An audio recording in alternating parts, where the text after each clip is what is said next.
you spit on, attempt to bite, or injure any of my deputies, you're going to have a bad day. That's what it is. God! God! God!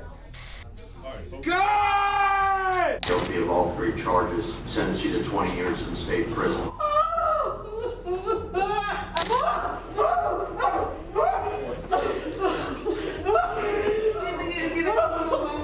This is Camia Gamut, a woman accused of killing her boyfriend in Jackson, Mississippi. According to reports, the incident occurred during a heated argument between the couple and tragically resulted in the boyfriend being brutally stabbed to death. Gamut was subsequently arrested and charged with first-degree murder. During the court proceedings, Gamut asserted that she had acted in self-defense, claiming that her boyfriend had been assaulting her. However, despite her claims, she was ultimately convicted of murder. The way I was portrayed, mostly everything was lies. There was a little bit of truth, but mostly I was convicted off the lies. As we transition to the sentencing phase, it is reported that Gamut repeatedly interrupted the judge. You're gonna shut your mouth or I'm gonna have some duct tape put on. Given Gamut's apparent lack of remorse, the judge delivered some concluding remarks. Stab, you stab, you stab, you stab until he was dead. I agree with the family. I hope you die in prison as well. You know, if this was a death penalty state, you'd be getting the chair. Ultimately, Gamut received a life sentence in prison with no chance of parole. This is Ignacio Rodriguez, who is suspected of being involved in the death of his 4-month-old son in San Antonio, Texas. According to reports, the infant sustained a fractured skull and suffered from severe bleeding in the brain. Rodriguez was considered the primary suspect and was subsequently arrested. In the courtroom, Rodriguez stands before the judge, now facing a capital murder charge.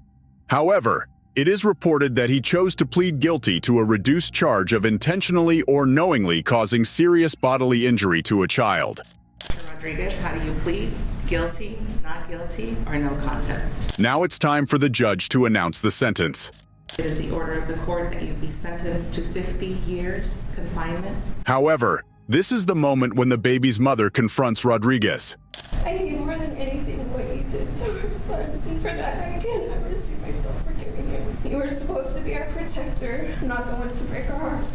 When the mother begins discussing her other child, Rodriguez insists that she tells the truth. She gets older, she'll start asking questions. Then tell her the truth. Tell her the truth. Tell her the truth. Tell her how everything was supposed to be. Tell her the whole truth. Don't lie to her. Tell her the whole truth. Tell her the whole truth. The whole truth. Court officials promptly escort Rodriguez out of the courtroom. Tell her the whole truth, Angela. The whole truth. Rodriguez is currently serving a 50-year prison sentence. This is Anthony Kirkland, a convicted serial killer from Cincinnati, Ohio.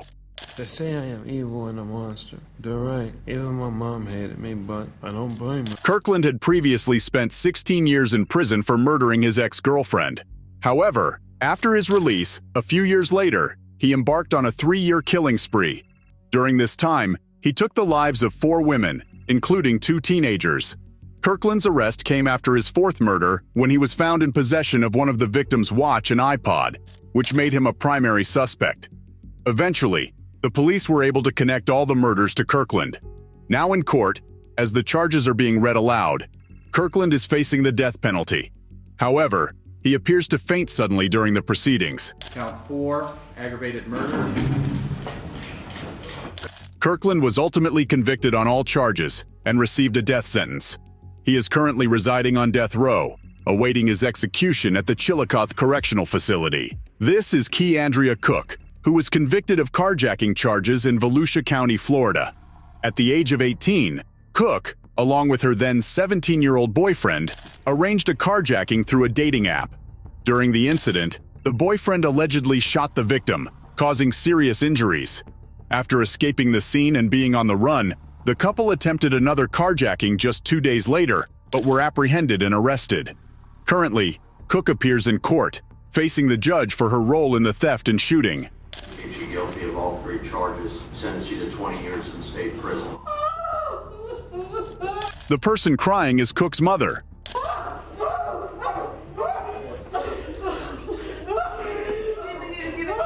According to reports, The reason behind this highly emotional outburst is a miscommunication with the assistant public defender.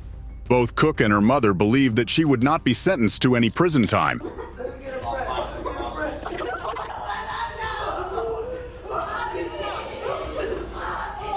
Cook's sentence was eventually reduced to 11 years of imprisonment.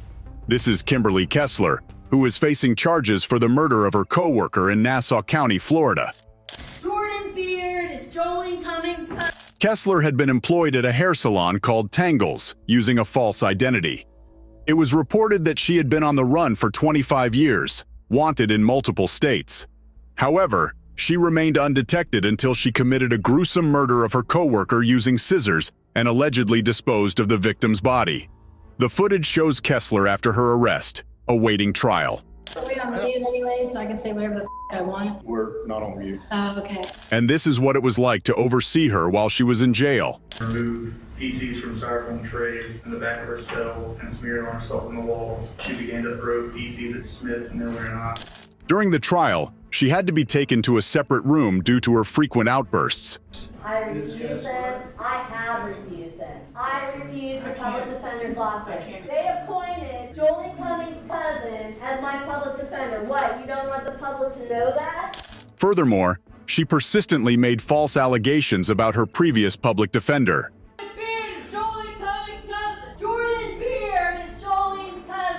Subsequently, she was convicted of first-degree murder and received a life sentence in prison without the possibility of parole. This is Franklin Williams, an individual who has been found guilty of various serious crimes, including armed robberies and evading law enforcement in Cleveland, Ohio. Again, I'm going to interrupt. Mr. Williams, listen to me. I'm going to gag you in 1 second. Williams committed 3 armed robberies before engaging in a high-speed pursuit with the police. Eventually, he was apprehended, tried, and found guilty. However, during his sentencing, Williams continuously disregarded the judge's repeated warnings by incessantly speaking. That means zip it right now. Does that make sense? No, it doesn't. That's a violation of the HIPAA law, Judge. Here we go. As a consequence, the judge ordered that Williams's mouth be taped shut. That's what it is. During a subsequent court appearance, Williams has something important to convey to both the judge and the cameras present. Freedom of speech, no duct tape, with the hashtag. Despite all the interruptions, the judge can proceed to deliver Williams's sentence. Faced a potential maximum consecutive sentence of 134 years, I ordered a 24-year sentence. Following Williams's initial sentence of 24 years in prison, the judge subsequently expressed remorse for the use of duct tape and invalidated that sentence. Instead, a new judge was assigned to the case, who then sentenced him to 33 years of prison time. Meet Christopher McNabb, who is currently facing charges for the murder of his 2-week-old child in Covington, Georgia. Following the baby's mother reporting the infant as missing to the police, local law enforcement swiftly initiated a search effort. Later that night, McNabb was captured on television cameras pleading for the safe return of his child. I want my kid back, man. That's my child, man. I want my kid, man. The following day, authorities discovered the body of the child in a wooded area near the vicinity. The cause of death was determined to be blunt force trauma to the head, which was subsequently classified as a homicide. McNabb was taken into custody and charged with the murder of his own 2-week-old baby. Following his conviction, we now proceed to the sentencing phase, where McNabb vocally asserts his innocence. I'm innocent. I didn't do it. I've maintained that the whole time. I would never do this. That's all I got to say. I would never do it. I'm innocent. And now, the judge allows McNabb to unintentionally determine his own sentence. Claim you're innocent, so you tell me what sentence the man or woman that you claim did this should receive. If you ever find out who did them, they deserve to be under the jail. Okay, so they ought to get the maximum sentence. Most definitely. Okay. On the crime of malice murder, I sentence you to life in confinement without parole. On considering the death of another, I sentence you... Following the imposition of the maximum sentence, McNabb was transferred to Hayes State Prison in Georgia, where he underwent trial and is currently serving his life sentence. Meet Jacob Morgan, who at the age of 17 was convicted of deliberately starting a house fire that resulted in the death of a family member in Rock Hill, South Carolina. Morgan was entrusted with the care of his 14-month-old stepbrother when, according to prosecutors, he intentionally ignited the fire that claimed the life of his family member. Currently, Morgan is attending a probable cause hearing in court. Let's listen to what the judge has to say. Therefore, I am going to find that there is probable cause to charge the individual for General Sessions Court for both charges.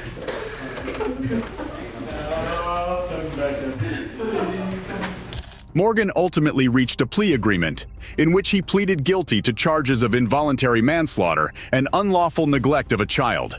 Despite this, he expressed his love for his brother and consistently maintained his innocence throughout the process. I love my brother. I still do to this very day. He's my best friend. To kill him would be killing the pieces myself. And I just wish I could have gotten to him in time. Morgan received a 15-year prison sentence. However, it is reported that he was released after serving only 7 years. Meet Damon Kemp, who is facing charges for the double murder of his roommates in Daytona Beach, Florida. The police were summoned to investigate a burglary at an apartment complex, and it was during this investigation that Kemp purportedly confessed to the murders. Initially residing with his 2 roommates, both individuals were tragically shot multiple times within the apartment. As Kemp appears in court for his bond hearing, he is escorted into the courtroom in a wheelchair. God! God! God!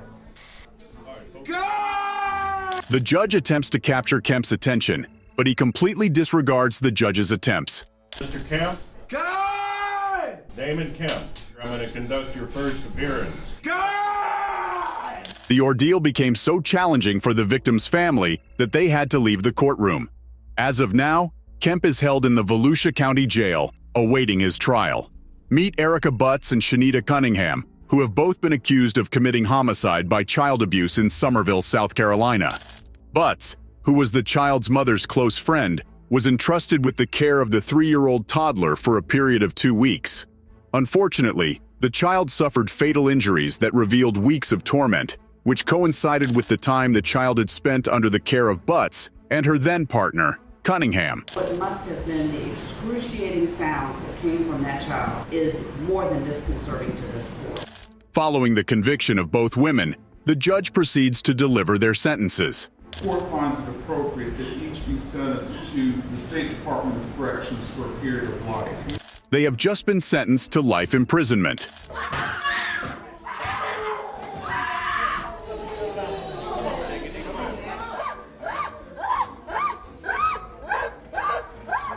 Reportedly, Butts and Cunningham are incarcerated in separate prisons, where they are serving their life sentences. If you enjoyed the video, make sure to give it a thumbs up. Watch this next.